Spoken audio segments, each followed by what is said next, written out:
Conjugare, Centro Português de Apoio à Pesquisa Científica e à Cultura. Acreditamos que as ciências e as artes mudam o mundo. O conhecimento transforma, e isso nos motiva. Oitavo ciclo ibero-americano de diálogos contemporâneos, com o tema História, Poder e Representações. Realização dias 19, 20 e 21 de maio de 2026. Eu sou Riane Guimarães, sou doutoranda em Direito pela Universidade Federal de Santa Catarina, aqui no Brasil, e eu pesquiso o grupo de Teatro das Oprimidas Madalenas na Luta de Florianópolis, aqui em Santa Catarina, que é a localização do campus onde eu estudo. Eu sou Iside, sou educadora popular e coringa em Teatro do Oprimido, Teatro da Oprimida. Atuo em Santa Catarina, Florianópolis, coordenando o grupo de Teatro do Oprimido, o Madalenas na Luta Teatro das Oprimidas, e a Estepô, Escola de Teatro Político.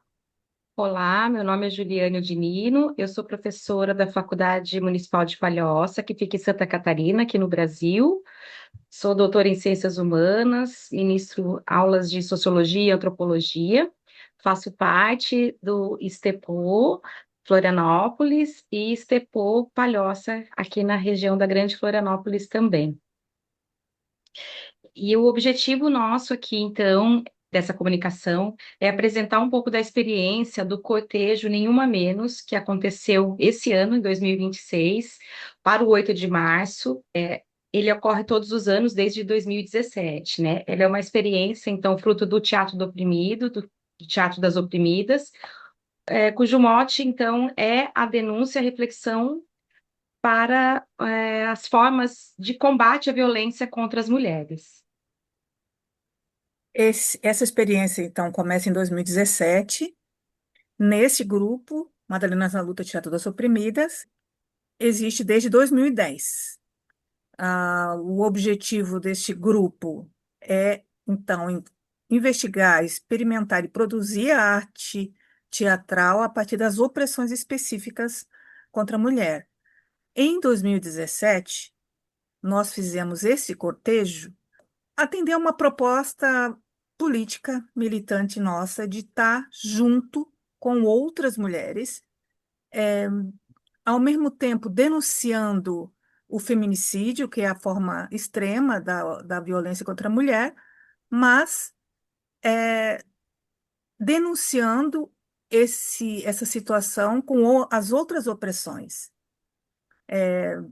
que são encadeadas num sistema de opressão. Então, nós convidamos em 2017 outras mulheres militantes feministas para que a gente pudesse investigar uma forma estética que pudesse contemplar isso. E daí resultou, então, nesse cortejo de rua.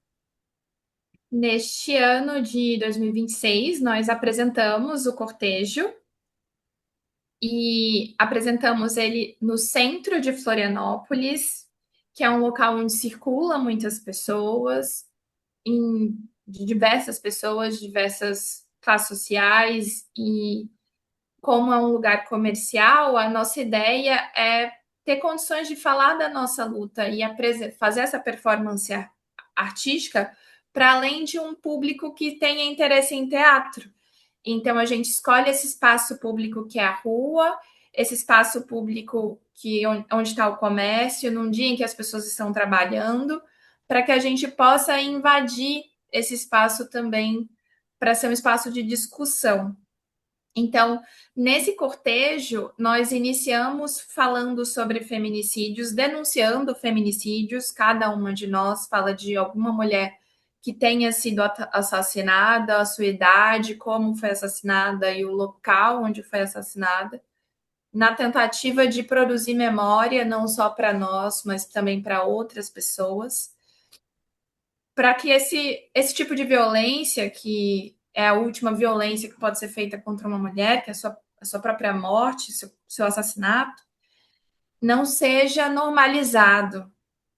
Então, eu diria que é um contradiscurso, inclusive, para esse discurso jornalístico que exibe tantas mulheres sendo mortas, sem dizer que elas foram de fato assassinadas. Então, a gente procura fazer esse movimento de denúncia. E, nesse sentido, a cada ano, o cortejo tem incluído diversas mulheres que têm sido assassinadas, seja pertencente a alguma etnia indígena, inclusive do próprio estado de Santa Catarina, que é o caso de uma delas, que é Caigangue, seja falando de uma mulher quilombola e liderança quilombola, para também discutir essa questão de território aqui no Brasil, seja falando de uma mulher lésbica, de uma mulher trans. Então, a gente faz o possível para fazer uma aliança de diversas lutas, para que também a gente coloque que nós não estamos fazendo tão somente uma luta feminista, mas uma luta de feminismos em sua diversidade. Então é importante, a gente acha importante trazer essas violências que atingem diversas mulheres e diversas mulheres cujos corpos também são interpretados com valores diferentes na nossa sociedade. E a gente os coloca em pé de igualdade quando fala de todas elas. Então, é basicamente isso. E o nosso cortejo, depois desse momento de denúncia, tem outras partes, mas eu destaco aqui uma delas, que é o corpo que cai, que uma de nós fica no centro da roda, cai ao chão, demonstrando o seu assassinato, e outra de nós marca o seu corpo, faz a sua silhueta em praça pública, na rua, não só para que a gente demonstre esse assassinato, mas como também deixe uma marca que vai estar na rua, em praça pública, para depois que essa performance termina. Então, a tentativa também de resgate à memória dessas mulheres, de nós mulheres que somos assassinadas diariamente, não só no Brasil, como no mundo. Bom, ocupar esse espaço da rua é definir território, né? Conforme Rita Segato, território é um espaço que foi apropriado, percorrido, demarcado, e que marca uma identidade de quem ocupa. E por isso que ele está intrinsecamente relacionado a domínio e poder, né? E aí a gente entende também que nossos corpos e toda a performance, né, voltada por essa presença, inclusive desse corpo que cai, ele demarca esse território, denunciando essas forças que buscam colonizar, né? Então, nossos corpos, diante da violência, eles não permanecem passivos, eles são produzidos através de formas de resistência, e a maneira como o grupo identifica essas resistências através do laboratório, do teatro, né, que parte também de uma reflexão e uma construção colaborativa com jogos, dinâmicas, que vão desencadear, né, reflexões, provocar reflexividades no sentido de da gente rever a nossa subjetividade e nos impulsionar para um ativismo, para esse espaço político da denúncia e também da mudança, da transformação contra essas opressões, que são identificadas a partir também da experiência do corpo, né? A gente tem a denúncia da violência como algo muito central, e esse sentimento de que o que acontece com uma, acontece com todas nós, o que mostra o caráter estrutural dessa violência, né? O privado passa a ser público e político. A ideia de que cada uma de nós somos essas mulheres que também foram, né, tiveram essas vidas ceifadas, é o fio condutor dessa estética que nós buscamos nesse laboratório, a partir também de dinâmicas que vão evocar, né, imagens de uma ancestralidade, de resistência, que vai ressignificar esse corpo-território, né?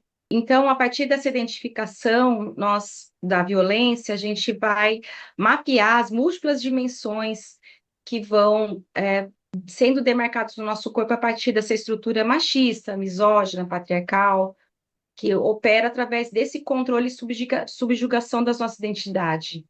Então, a partir das vivências, né, nós reconhecemos essas dimensões, então, sociais e políticas, e vamos evocar, a partir da coletividade, da sororidade, a força dessas mulheres que vão às ruas fazer a denúncia, mas também buscar, né, essas alianças aí para mudar esse cenário, né? O último ato, então, que é o ato da ciranda, que seria o símbolo máximo dessa luta e força das mulheres unidas, a partir desse autocuidado, ela simboliza uma estética de resistência que traz essa prática popular da ciranda, né? Que a gente é convidada a dar as mãos, unidas pelas sororidades, e buscar uma autoafirmação dessa nossa identidade através de um ato que tanto é um hino de luta que vem das mulheres do campo, quando a gente convida para as mulheres a fazerem parte, a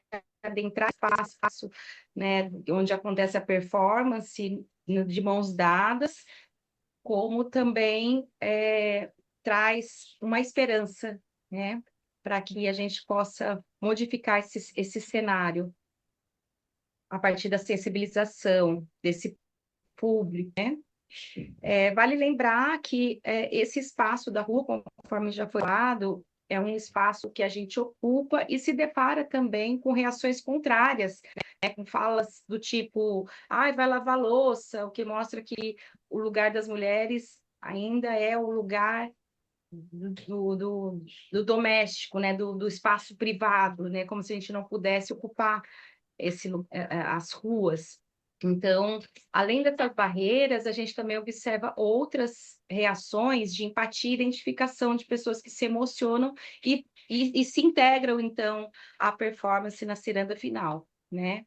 Essa metodologia, então, do teatro do oprimido, teatro das oprimidas, é uma ferramenta de pesquisa, de criação e de luta, e parte, então, da experiência desse corpo, dessa experiência estética do corpo, para sensibilizar, e ao mesmo tempo em que todo o processo é um processo de conscientização, de reconhecimento dessas opressões e de possibilidade, então, de a gente pensar sobre outras perspectivas aí para mudar esse cenário aí e construir uma sociedade, né, mais justa, mais inclusiva, plural e feminista. Agora a gente gostaria de exibir algumas fotos do cortejo. Essa é a cena do corpo que cai depois de desenhada a silhueta. Essa é uma foto final, depois que a gente já havia feito o cortejo. Esse é o grupo completo desse cortejo de 2026. É a cena da nossa caminhada quando a gente denuncia os feminicídios. E é isso, essas são algumas das fotos para mostrar um pouco como foi a nossa performance em 2026, neste ano. Obrigada pela atenção. Obrigada. Obrigada. Realização: Conjugare, Centro Português de Apoio à Pesquisa Científica e à Cultura. NUPAN, Núcleo de Património, Arquitetura e Memória Fluminense. Programa de Pós-Graduação em Património, Cultura e Sociedade da Universidade Federal Rural do Rio de Janeiro. Apoio Editora Cravo e Universidade Federal Rural do Rio de Janeiro. Inscreva-se no canal, comente, curta e compartilhe. Obrigado por assistir.